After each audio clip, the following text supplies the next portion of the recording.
بسم اللہ الرحمن الرحیم۔ السلام علیکم عزیز طلباء، امید کرتی ہوں آپ سب خیریت سے ہوں گے۔ پیارے بچوں، الحمدللہ میں بھی اللہ کے فضل و کرم سے خیریت سے ہوں۔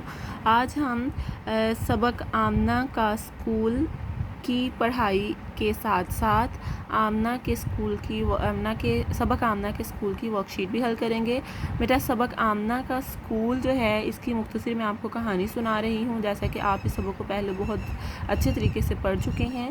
آمنہ کا اسکول ایک ایسی کہانی ہے جس میں ایک گاؤں کا ذکر ہے اور اس گاؤں میں اسکول نہیں موجود، یعنی کہ اس گاؤں میں اسکول کا کوئی قیام نہیں ہے، وہاں پہ کوئی ایسا انتظام نہیں ہے کہ بچے تعلیم حاصل کر سکیں، لیکن گاؤں والے تمام افراد، جو گاؤں کے افراد ہیں، وہ چاہتے ہیں کہ ان کے گاؤں میں ایک اسکول قائم ہو جس میں ان کے بچے جو ہیں وہ تعلیم حاصل کر سکیں۔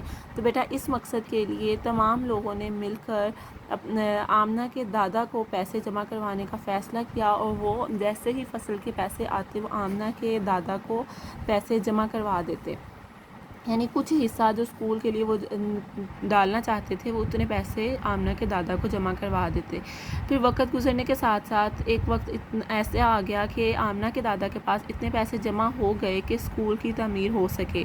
تو بیٹا آمنہ کے گاؤں میں اسکول تعمیر ہونے کے لیے انتظامات ہونے لگے اور آمنہ کے گاؤں میں ایک اسکول کی تعمیر کا کام شروع ہو گیا۔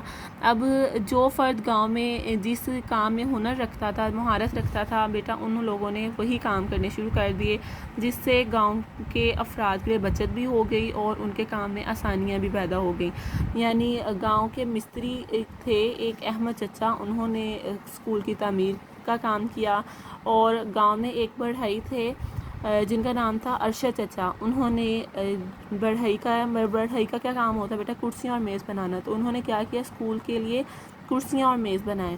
اسی طرح ایک افضل چچا تھے جو درزی تھے، جو کپڑے سلائی کرتے تھے، انہوں نے بچیوں کے لیے، اسکول کے جو بچے تھے، طالب علم تھے، ان کے لیے وردیاں سلائی کر دیں۔ اس کے علاوہ پھر اسکول میں ایک استانی کی ضرورت تھی، تو آمنہ کی جو خالہ تھی وہ شہر سے پڑھ کر آئی تھی، تعلیم حاصل کر چکی تھیں، تو ان تمام افراد نے آمنہ کی خالہ سے درخواست کی کہ وہ اسکول کے بچوں کو پڑھائیں۔ تو اس طرح استانی کا بھی انتظام ہو گیا۔ تو بیٹا سب یہ کام کیسے ہوا؟ یہ سب کے مل جل کر، سب کی محنت سے یہ کام ہوا۔ تو اسی طرح پھر آمنہ سے پوچھا گیا کہ بیٹا آپ بڑے ہو کر کیا بننا چاہتی ہیں؟ تو آمنہ نے بتایا کہ میں بڑے ہو کر ڈاکٹر بنوں گی تاکہ میں بیمار لوگوں کا علاج کر سکوں۔ تو اسی طرح اس کہانی کا اختتام ہو جاتا ہے۔ تو بیٹا آج ہم اس کہانی کی ورک شیٹ کر رہے ہیں، جو ورک شیٹ ہے، یہ ورک شیٹ صفحہ نمبر 37 پر موجود ہے، جس کا عنوان ہے پیشے۔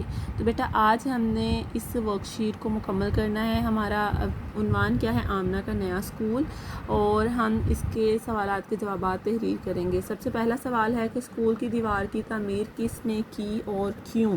بیٹا جیسے میں نے ابھی آپ کو بتایا کہ احمد چچا نے اپنے ساتھیوں کی مدد سے دیوار کی تعمیر کی، کیونکہ وہ ایک مستری تھے۔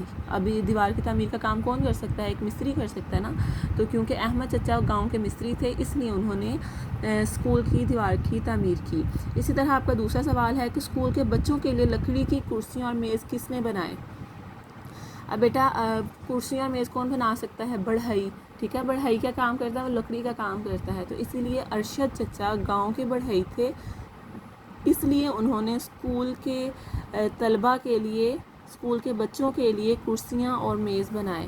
اسی طرح آپ کا سوال نمبر 3 ہے کہ اسکول کے بچوں کی وردیاں کس نے سلائی کی؟ جیسا کہ ابھی میں نے آپ کو بتایا کہ افضل چچا درزی تھے، اس لیے انہوں نے بچوں کی وردیاں سلائی کی، یعنی اسکول کے بچوں کی وردیاں سلائی کی۔ اور آپ کا آخری سوال ہے سوال نمبر 4 کہ اسکول میں پڑھانے کی ذمہ داری کس کو دی گئی؟